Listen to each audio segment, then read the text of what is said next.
Welcome to the latest edition of the LFC Delaware podcast. Today we're delighted to have Simon Brundish join us, and hopefully he's going to share with us some of his insights and knowledge, even though he's going to claim he doesn't have all of this insights and knowledge with us about the mighty Reds and maybe the wider questions that kind of are facing us right now about like what do Liverpool have to do to get a penalty.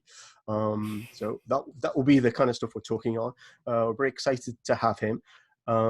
We are going to, I guess, talk about a number of different things as we go through this. One of them will be yesterday's game, the disappointing draw against Burnley, and then we'll look at we'll take a deep dive into some of the wonderful players that the Reds have and what makes them so special. So welcome, Simon.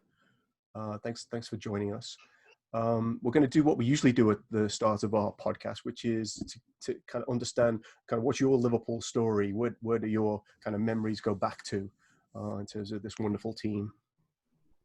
Hi, thanks for having me on. Appreciate it. It's always good to chat Mighty Reds, particularly as champions of the world and the league and Europe and everyone. So that's awesome. And we seem to have the whole selection of the world on show in your podcast, which is very cool too. My earliest memories, right? So you particularly can tell that I'm not Scouse. And so I was an army kid, travel around the world, and my next door neighbour, when I lived in Hong Kong, when I was like, I don't know, 3 or something, was Scouse. And the kid who was about a little bit older than me, who quickly became my first best friend, he was called Zico. Guess where that came from? And so a family full of football love, and he was a huge Red, and his room was completely covered in Liverpool posters, Liverpool memorabilia, and so that was who would be on that wall then? Crazy load of lunatics with Kevin Keegan, Yoreth, Tommy Smith.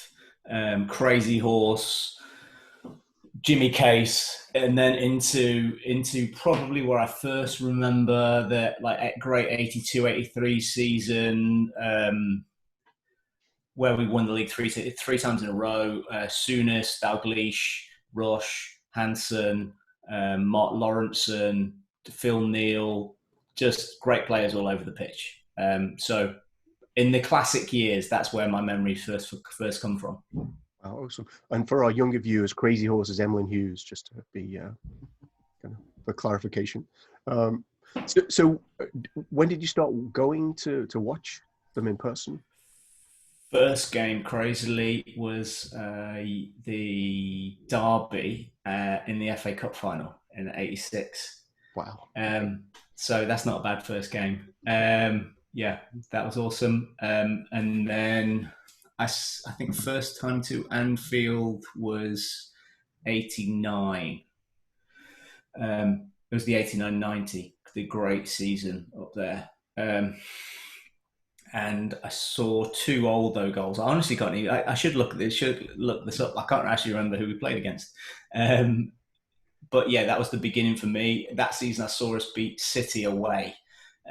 In my first ever away game on my own. Well, I went with a friend on a coach for 4 hours up to Manchester and found our way to this absolute shithole of City Ground, of Main Road, and then we battered them there, which was absolutely tremendous. Ray Houghton, John Barnes, Ronnie Whelan, I think, or something like that. It was great. Yeah, so good memories.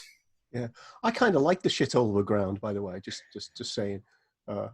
I saw quite a few games there because I lived in Manchester for a while, and generally in those days we would beat them comfortably, which made the ground seem all the more endearing. Were they able to fill that ground? I think they were actually. Yeah. See, that sounds like an improvement. Yeah, different time. So. So, Sean, you had a couple of questions about Simon's kind of evolution in terms of sports science. You want to ask them? Yeah, I was just you don't talk much on the podcast about your job, kind of what you do day to day as a sports scientist. And I was just kind of curious to get a better sense of that and how it maybe influences or impacts the way you watch the game. So provision, quickly career goes through football, injury, university, and then sports science, which was a fitness coach. And so I've over the years, I'm a qualified sports scientist. So you will have a postdoc in that it will be a graduate degree. Is that right? Mm-hmm. A postgrad, yeah. Anyway, so, and then I just apply those skills to a variety of different roles, of which I'm the fitness guy, fitness coach, strength coach, physical performance coach. But generally, it's somewhere around making people bigger, faster, stronger, more robust. And running alongside that, sports science has expanded within sports. Stuff around a computer has come more and more handy. So the difference between a sports scientist and a fitness coach generally would be the amount of data that we collect. So we test everything, like physical performance of a player through specific guys. So how high they can jump, so how much force they can produce, and how efficient they are at using energy. And then we will regress the needs of the sport, the specific game demands, down to where they're at, and then how to get them to that point. And then, so that kind of has been my role for the last 23 years. And along that journey, you have to do coaching qualifications as well. So technical coaching. So I'm a UEFA B coach, third. They keep changing the names of these things. So I am like the third division version. I can work in the championship as a manager from a football coach perspective. I can't. I'm just qualified. You may, but you can't. Is that what you're... Yeah, Jesus, God no. I haven't got a clue what I'm doing, and so that alongside my love of Liverpool is actually dissipated my love of football. I don't watch any other football that doesn't involve Liverpool. I'm secretly a baseball fan. That's right. Yeah. That's the great love of my life, and so Liverpool's my religion, and the Yankees and baseball is the great love of my life. So I think there's even while I'm rambling, there's a crossover between that. There's where I fell in love with baseball, like 2001. The whole data analysis, not even necessarily data analysis, but just the use of statistics, the compiling of statistics, and the way to look at the game of baseball through a statistical basis. That kind of started to influence how I looked at football. I was always the kid on Sensible Soccer in 1990 on my Commodore 64 who would be literally, I would have a pad of paper collating goals I scored of each player who I had projected. So these 7 players on this pitch, one was Rush, one was Dalglish, whatever, and I would create a whole season. And then that's how fantasy baseball started. People used to do it on paper before they had the computer. Yeah. That's exactly what I did. And so my role is just kind of it's just spread into that. So now we use GPS and force plates and statistical regressions and stuff. But it's the same, really. Gotcha. Cool. Does that influence the way in which you watch Liverpool games? Well, I guess to what extent does it influence the way you watch Liverpool games? Yeah, it's really interesting. So Sean particularly, but some of you know that I do podcast on Anfield Index, and we do this thing called Under Pressure, which is the statistical analysis of every game, and it's how I watch the game anyway. But the other boys that are fans, but also data analysts, but not from a sports background; they're from an economics background. And they've had this fan interest in it. But since we started doing the podcast, they now watch the game in a different way. So they watch it as a fan first time, but then as a second, they have to rewatch it. And then they're looking at it from this whole technical perspective, which is whole new. And it's generally how I watch the game anyway. I'm constantly not watching the ball. So you would, if you can, we use in sports eye tracking. So with like in Formula One or in tennis, sometimes we do a test where somebody's wearing glasses, and then we see what they're looking at while any instance is going on. And like a serve, see what the Roger Federer is looking at from when Nadal's making a serve. So the general person is looking at the whole shape or looking at the ball, and then Roger Federer is actually looking at left hip, right ankle, and you can see that from eye tracking. And if you could do that with me watching a game, I'm constantly looking at the top corner of the pitch, or like to see who's making the run off the ball as much as possible, that kind of stuff. I don't know if they have over there or not, but something they've been highlighting the past couple of weeks on the coverage we have over here is somehow it zooms into the perspective of the player. So I think it was against Palace maybe, where they were showing Keita with his one goal and basically showing what his two lanes were and why he decided to pass where he was. So it's interesting you bring that part up, because it seems like that's where sports in general is starting to focus now, like on the run up to a play, and not so much just that great goal, like how it happened. I love that. You guys have NBC Sport, is that right? Games on NBC, and there used to be a tactical cam, so you could choose, if you watched it online, you could choose to watch the whole like from up high. That's the best way to analyze a game, because you can see the flow of who's where, and then it's how. If the Liverpool as a club is how we work from they will use not Prozone, but who you largely would have heard of Prozone because they're the most famous provider of this tracking technology.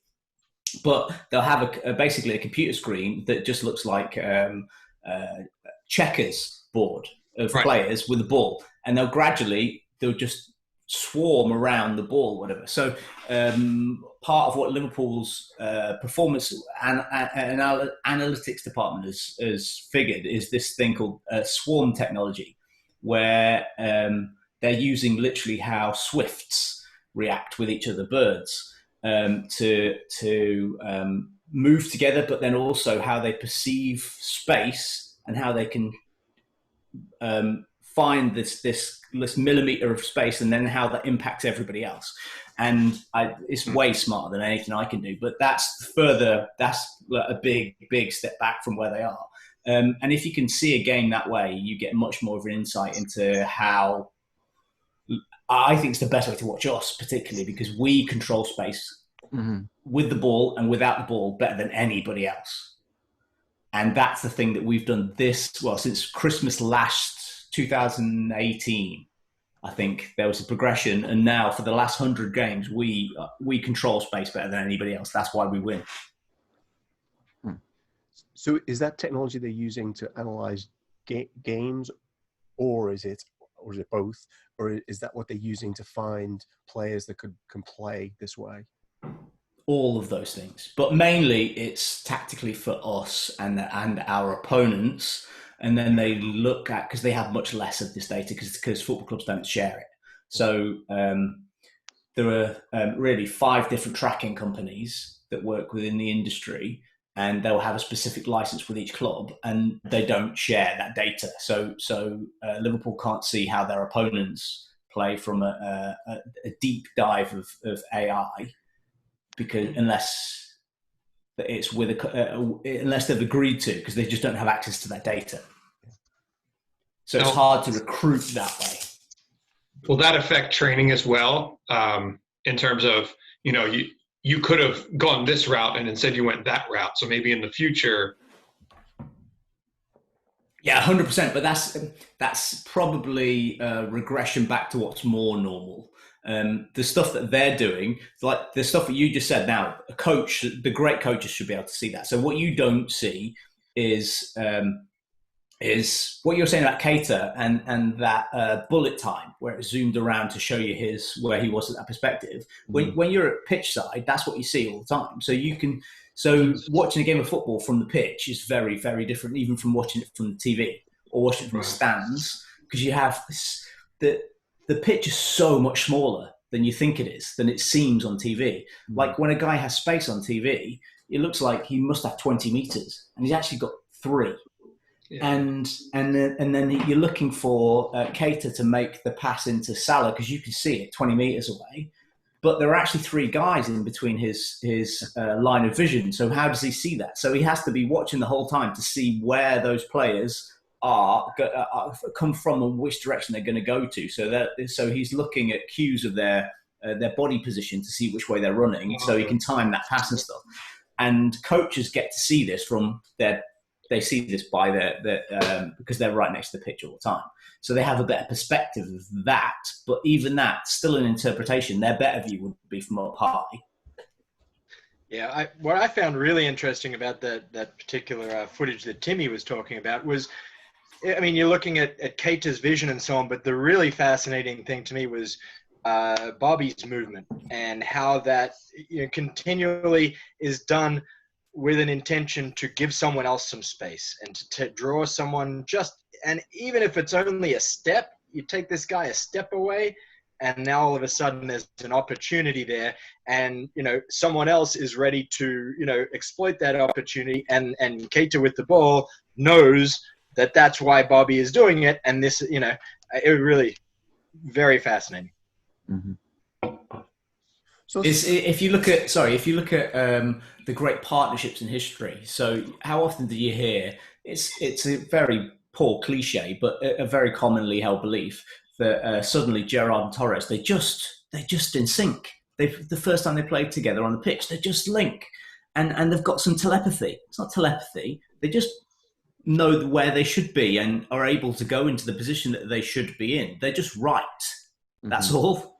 They're just right. And that high level, high functioning footballer, they understand where they should be at the appropriate time. So they make that move. So finally you'll see like Keita with Salah, you're picking out Bobby, which is great. And Bobby made a huge difference in that game because he wasn't Origi. But you get there's a very real connection between Keita and Salah because they're on the same wavelength. Or Keita can suddenly just make the pass where he sees this is the perfect time to make a pass, given where the opposition are to solve the problem the opposition are laying for us. And Salah already saw that pass, saw that opportunity as well. That's all. And we've got such high functioning footballers now that they can do this. And it's great to see. Yeah. Was this in the Brighton game where they showed the cam, or was it previous one? I think so. That was Mane's goal. Oh, yeah. Okay. Yeah. The Villa, I think that was Villa, was it? Villa. Yeah. Yeah. Yeah. There was another one. Wednesday. Sorry. Yeah, from this week where they were talking about it was another annoying thing we were talking about is how the analysts just are idiots so much of the time.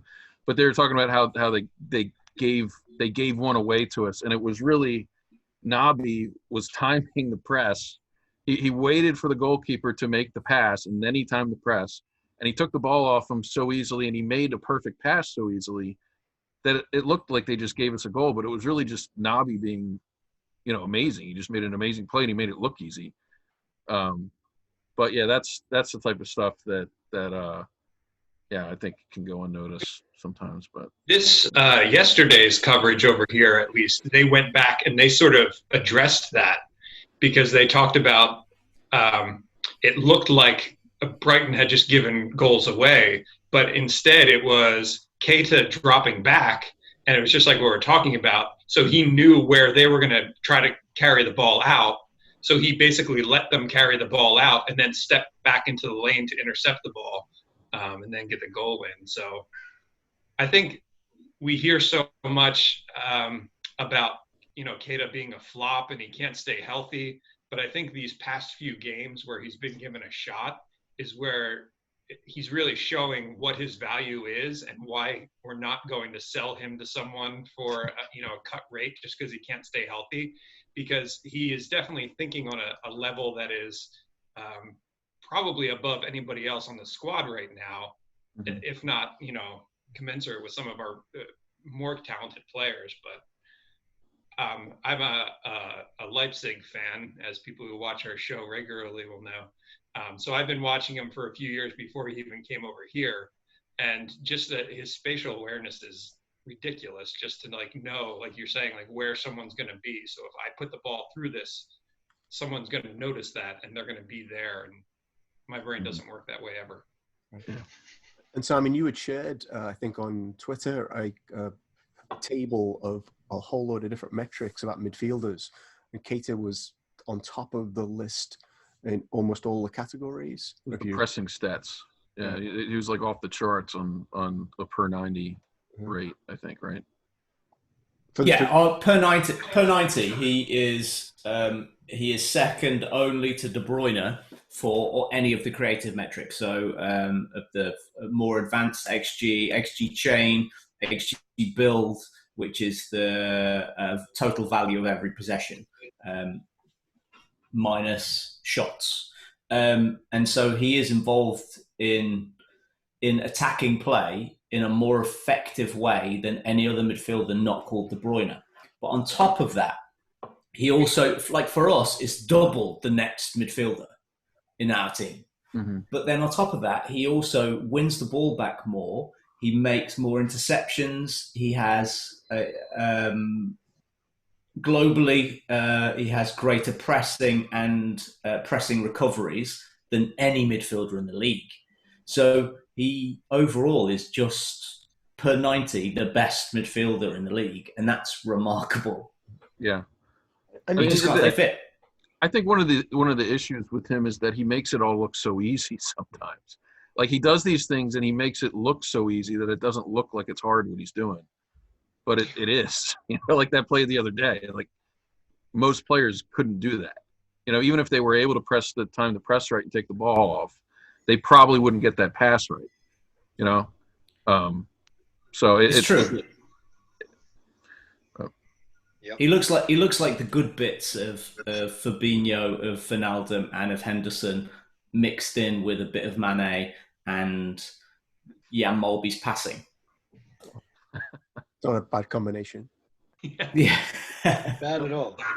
So it's interesting though, because even some of the Liverpool folks that I've listened to the last couple of weeks, still in some of the games. So Neil Atkinson, for example, of the Anfield Wrap, the other day said that he was interested to look at how Naby did without the ball, as if there was still a question mark about his contribution, which I found surprising, especially from someone like Neil.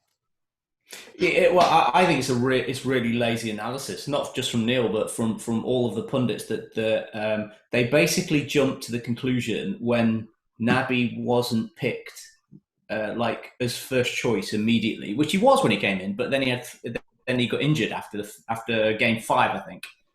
And if you remember that season, we changed our midfield completely.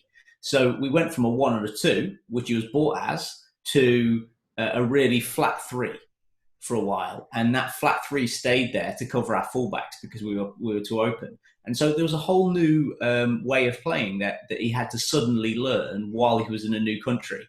And then Sky and BT pick on, as they do, they pick on the foreign lads when they come over. They love it, and they highlighted like a moment in one goal where he hadn't tracked. But if you actually take that step back, it wasn't even his man that he hadn't tracked, but he hadn't tracked a guy that was kind of near him at some point. And nobody holds Henderson to the same standard of tracking. And if you look at any conversation with Klopp about defending, that we don't track men unless we're in the box. That's just the function of our team. So I think for the first 3 years of Klopp's tenure, there were quite a lot of runners that were going past our midfield into the box. And funnily enough, the Anfield Wrap used to call Emre Can on the same thing. That it was one of the downfalls of Emre because he didn't track runners in the box, because there was one very obvious occasion. But literally, I could pick out 12. I have a list of them. I haven't got them at hand, but I think there are 12 occasions where Henderson, at his best this season, didn't track his man that ran into the box, because it's not what they do. But that was just the thing that Keita got picked over the head for. And I think he was around when we when we conceded a couple of goals extra in a period of time or something. But if you look at his plus minus, the amount of goals we've conceded when he's on the pitch, he's literally our best player. Yeah. Yeah, I've noticed that too. Yeah, we concede less and score more when he's on the pitch. Yeah. Not to jump around too much. Even last season, we conceded less when he was on the pitch than when he wasn't on the pitch, and that was the lowest number of any of our midfielders. I don't mean to jump around, but this was a specific question that I had.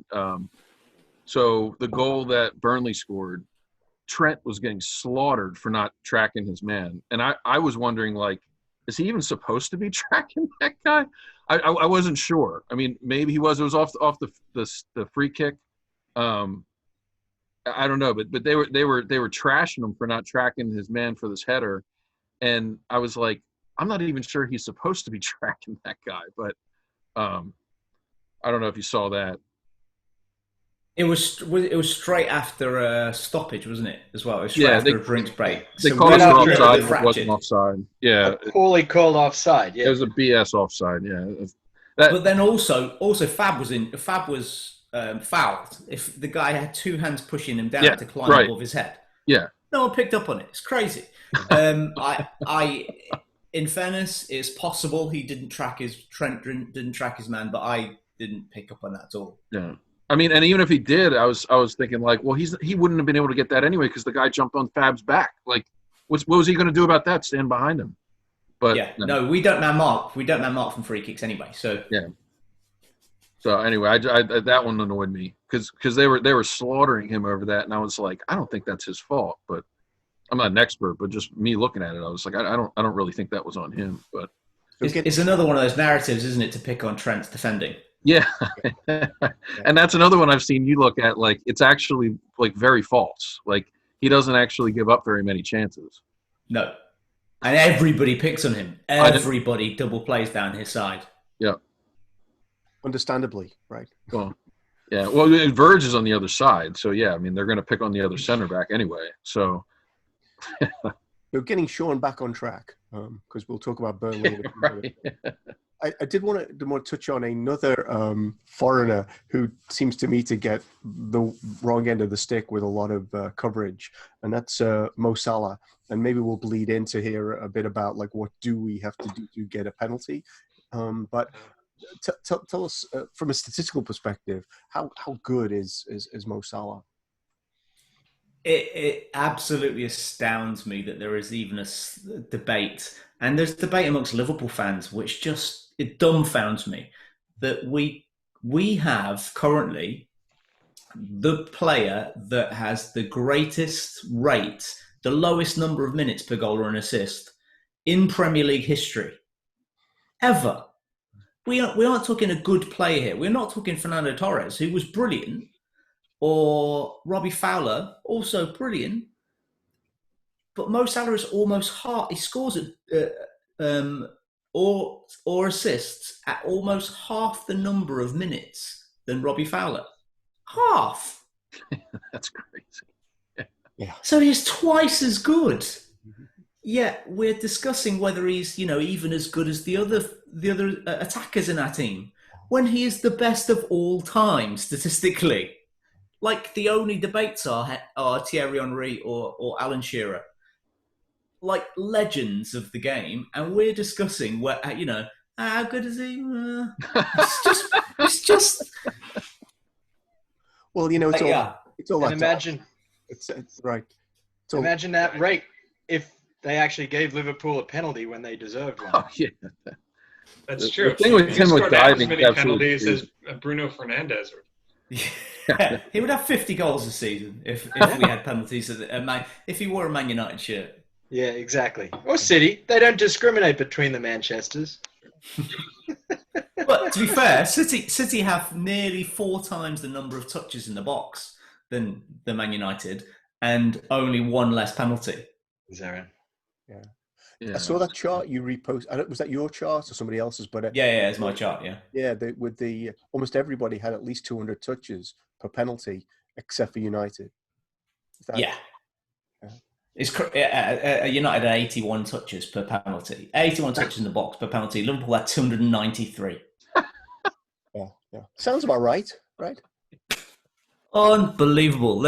So I looked at that and then compared it to the average in the league and the average number of touches in the box per penalty. And United had penalties at 4 times the rate that the average in the league.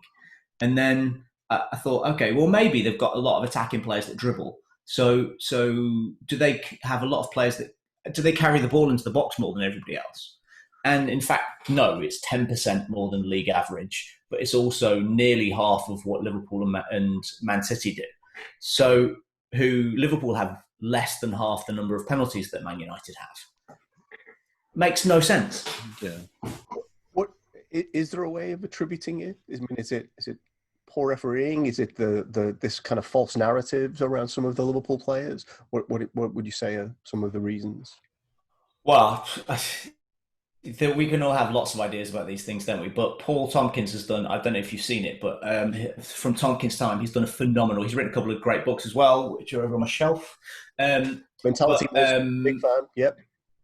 He did a big study on, I think, the last 5 years worth of data, and you are more likely to get a penalty by 2.7 times more likely to get a penalty if you're English. Wow. Yeah. Huh. Mm-hmm. So it's not like black, white. It's not one club over another club. It's that generally Man United have more English players up front than we do. And Raheem Sterling gets them at 3 times the level of Mo Salah. Wow. Mm-hmm. Yeah. So quick question. Do we know what relative Bruno Fernandes has then in It's so weird, but if you watch BT, I don't know what coverage you guys get, but we get like obviously Cara, Gary Neville, whatever, and they talk. I presume it's Gary Neville, but they talk about Bruno Fernandes like he is one of ours, like he's Beckham. Like the narrative around him is just weird. So when he two-footed over the top of the ball, nearly broke the Aston Villa defender's leg, and got a penalty for it. They were still like, yeah, well, it was just clever. In a way that they would have sent some kind of police squad to go and arrest Mo Salah. Yeah. Well, so there was one a while back, and it was right around when the narrative started about Salah being a diver, and it was on his side of the box. I can't remember who we were playing, but I mean, I think Arsenal. And the defender grabs his jersey, was holding him, and then literally kicked his leg twice, like hard. And then he finally went down, and they were talking about how he went down easy. And I'm like, do you ever watch Raheem Sterling? Like, if anybody touched him even remotely that close, he'd be going down. It's just it's crazy. Yeah. It's crazy. Yeah. The thing I find crazy about the whole situation is that it's Jamie Redknapp, it's Graham Souness, it's Steve McManaman, it's Cara that are saying these things. Yeah. And if these were Man United players and it was Gary Neville or if it was Rio Ferdinand, they would be, as they are with Man United's divers right now, who are actually diving, that they would be absolutely unequivocally standing by them. And there is something about the culture of Liverpool's ex-players that I don't know if they're not quite as good. The older ones, maybe, they feel like they're being their greatness is being challenged by this team. And they don't want that, so they kind of have they chip away at the frailties or that some kind of perceived weakness in some of our players because they can't possibly be seen as good as them. I don't know what it is, but it's they create the narrative, and that's the problem. So this week I had the chance to was on a call where Ian Rush was on, actually, interestingly, and he obviously works for the club at this point, but he was definitely not in that camp. He was actually saying he thought this team was as good as any he had played in, which kind of makes me wonder what the culture of working on Sky is. It's like you can only stay working for us as long as you criticize Liverpool. I don't know. By the company that own part of Man United, you mean? Right. I wonder if it was just that, it's this whole thing where Man United was dominant for so many years and Liverpool were like the losers. And so they've like got this like thing in their head over time where they can't be defending Liverpool. Otherwise they look biased or something, I don't know. It is strange. It's very strange. I think it might be a Scouse thing, you know. Oh, it could be. Yeah. Like, we don't like to show off, so we're diminishing slightly our. We don't want to look like we've got big egos or anything, so Cara just takes it down a little bit. Whereas Man United are full of bravado. Yeah. One last point on this penalty thing. I got to say, Robbo yesterday, not only with that screamer of a header, that was the most amazing header I can remember seeing ever. The bend on the header to get in. But then having a real go at the refs afterwards was just fantastic. What's the point of even having you guys here, he says. And you can't really argue much. That was great with the Scottish accent, too. I was cracking up with it. That's right. You need a Scot to talk like that to a ref, that's for sure. The Scot with the lot, mate. Yeah. So given Charlie's wrapped up the penalty topic, we'll move on. Just a couple more things. One is, when you're looking at sort of what are the important stats. So this is all kind of wrapped up with some of that professional punditry and sometimes the lazy conclusions they draw, often from statistics that don't necessarily seem that meaningful. What would be the stats that you'd really be looking for at the end of a game that kind of would give you a kind of better picture of what happened, and what are the stats that we should just completely dispense with? I think passing percentage is the worst statistic in the world. And attributing passing percentage to any player is crazy. The thing from one of the stats that I look at straight away would be how many touches we had in the box, and who made the passes into the box. From an attacking point of view, that's quite a big deal. And we break down into attacking thirds, how many touches and passes were made by each team in the attacking thirds, and then we collect XG chain, which is it's an aggregation of all of the XG. So each shot is awarded XG, expected goals value, and then basically they regress it. Every player that was involved from that possession gets awarded a percentage of that, and so you can kind of see who was involved. Over a period of time, any single game, you can be. It can show you like if the ball. Bobby can have, which he had earlier in the season, he had an XG chain over 2, but basically he missed 2 absolutely glaring open goals from on the goal line. He headed. Do you remember the one that came over and it was completely there was nobody there, and he managed to clear it almost with his head from underneath the bar, and then. And so he had an XG chain over 2 because he'd been involved in one of the attacking moves, which Mo scored, and earlier by halfway line, but he wasn't actually directly involved in the creation of it. He just was part of the recycling of like a 16 pass move or something, and then he missed these 2 absolute sitters. So it looks like from an XG chain perspective, he was a huge influence positively in the game. And it wasn't necessarily so. But so we use XG chain, but not from a game by game perspective. But you can look at trends over the course of the season, over where they are at, and it kind of flows with form. You can start to see it kind of matches the eye test with who's performing well over a set period of time, and then we can align that with per position across the league. And so I quantify basically the top 10 of each position, and then a list over the course of the season which of our players get into that top 10 in which game. So we have a rolling 6-game average and who's in the top 10 for that kind of period of time. So you can see this year Henderson's been most productive midfielder from an XG, from an influence perspective, like an actual output of influence perspective, where he'd never been in the previous 3 years, but suddenly he has. And you can see that where Bobby had a big peak early in the season has completely dropped off a cliff. And then and Mane, you can see his, and then you can see where Mo was, and then he started off a little bit slower, but still in the top 10. And then he got injured, but carried on playing. So he's dropped, and then he went back up, and he is consistently our highest performer in that perspective. And then you have Trent and Robbo, who are the number one in each position in the country in those things from an attacking impact. So that's kind of the thing I would look at. And over the course of the season, I would look at XG against. So how much we're giving up. That'd be kind of the thing. Is that a couple of things? Has that changed markedly since they've come back from lockdown?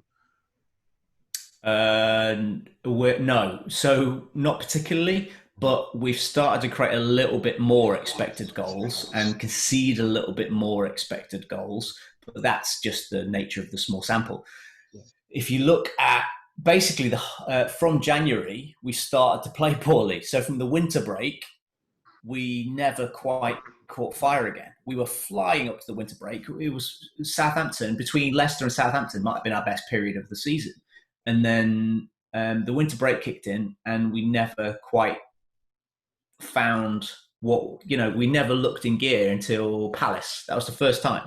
So we'd only hit 2 XG once since the Southampton game. And we suddenly, the difference between our XG against, which is how much we're conceding, and our actual goals conceding, we're getting really close. And before, they were really far apart because we just didn't give anything up. Yeah. What is it with that winter break? Like, it seems like the Klopp teams, like it's like we're flying, and then we hit the winter break, and then it just takes us, I don't know, 3-4 games to get back going again. And they go on into Spain, and it's like, this is going to be great for the team, and it's like we come back and it's just not there. I don't know what the deal is with that. So I statistically, you're right completely, and we have theories about this, but we can't know. I think the whole time, because Klopp likes the small 17-man squad, and he likes to be so well rehearsed, player to player, replace players with like for like, and he only basically rotates the midfield when we've got 2 full games a week, and the cost of that is a physical cost. So we've been much better this season because we've been managing games at a level we've never done it before. So we stop pressing, basically. Once we get 2 goals ahead, we stop pressing. Whereas in previous seasons, we would still be blowing the whole game. And then in January, we would be exhausted after the Christmas period, and we wouldn't get a point for 2 months while we kind of recovered.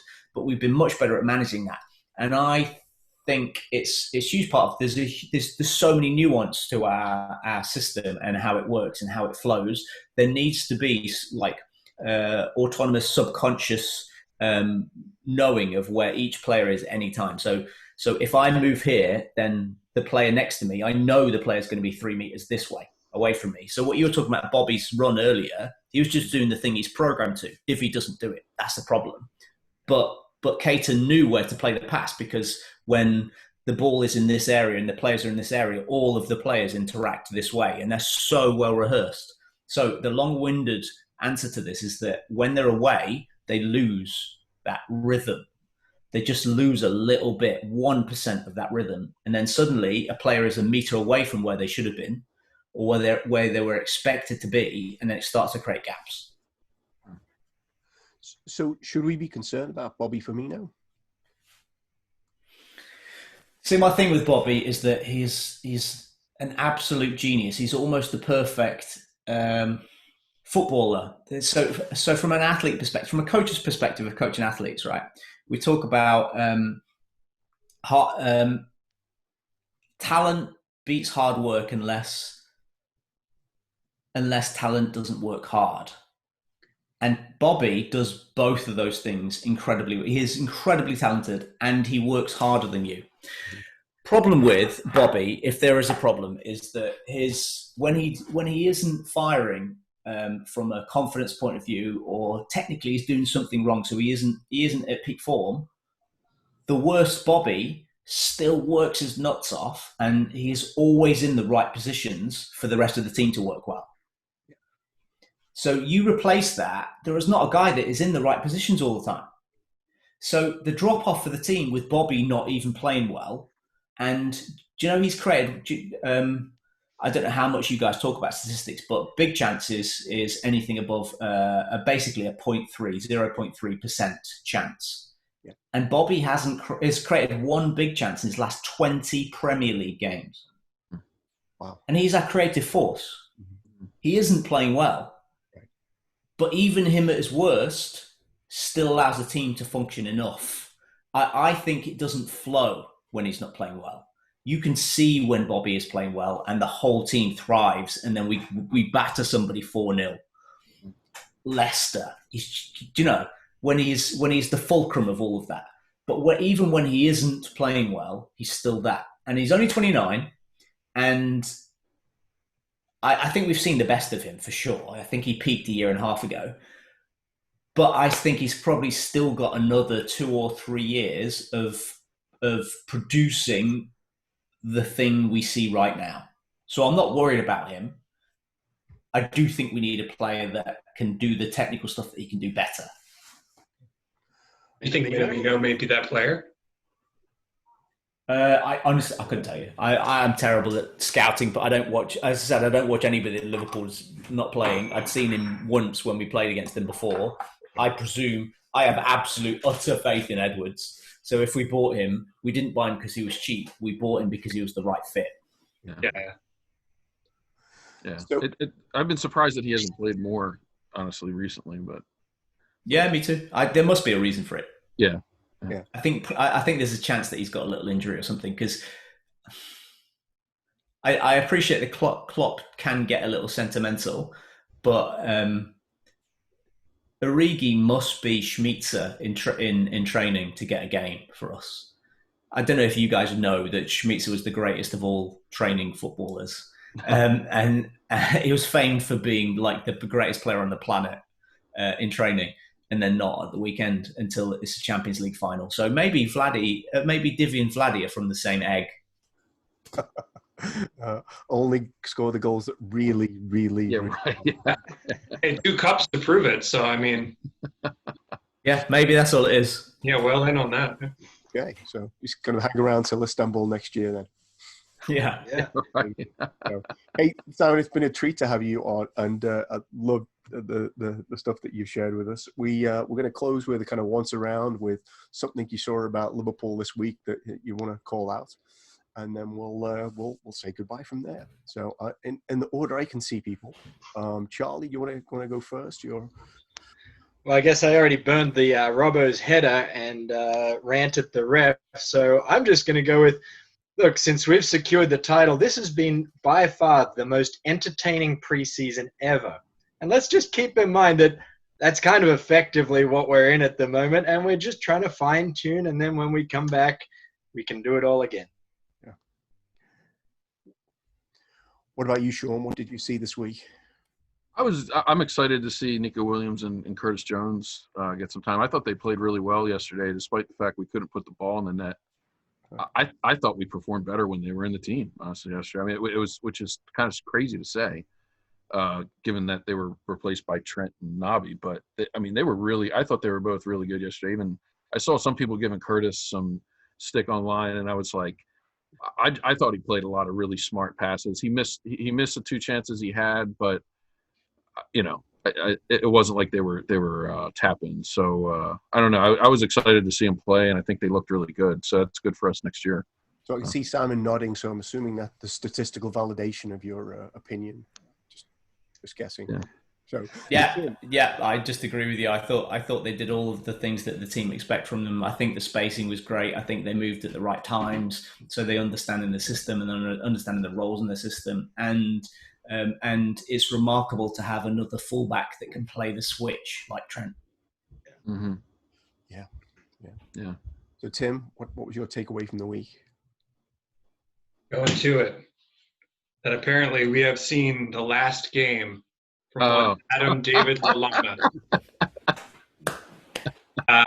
which began as a joke with our match against United earlier in the season, where people were saying, "Oh, great, Lallana's coming on," and he ended up scoring the goal that saved us from dropping a game to United.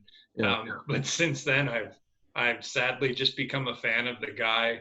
as a human person. I think he's contributed well to the team, but I think he also is just like the epitome of the guy who you want in your room. And it sounds like that's what Klopp's going to miss the most about him, is just, like helping the young guys like Curtis Jones come up. Always did what they asked of him when he was fit, which probably wasn't much, but I will miss Adam Lallana for sure. We all will. Yeah. Hopefully he goes to the Philadelphia Union, right? That'd be cool. After Leicester. So, Simon, what was the most notable thing for you this week? Including the whole week. Yeah. From a statistical perspective. Oh no! I think from the whole week, I think the best thing. Here's out of left field for you. The best thing that I'm taking away from this week is Man City's form. That they keep absolutely mullering terrible teams, and it's great for this false sense of security that they've turned it around in some way, where they're exactly the same as they were. It's just that they're playing against teams that don't try to attack them. And as soon as they do, as we've seen this season on 9 different occasions, they've given up they're not high shot volume, but they've given up shots that are of a much higher, almost double the value of XG as we do. So we give some shots up, but they're really, really hard shots, and we've got the best goalie in the world. They give really, really easy chances away, and they're going to continue to give really, really easy chances away unless they change their system or buy in 2 new great centre-backs. And neither of those things are going to happen, and they're going to be exhausted because they're going to get no off-season because they have to play through Champions League and through all of the dodgy cups they're in. And they're going to have to start next season, and we're going to crush them because we've just tuned ourselves magnificently for rhythm and freshness through this period, and we're going to start the season flying. Right. I cannot Pre-season. Oh, great. That should be our note to end on. Thank you, Simon. That was awesome. Thanks everybody else. We will see you next week. All right, great.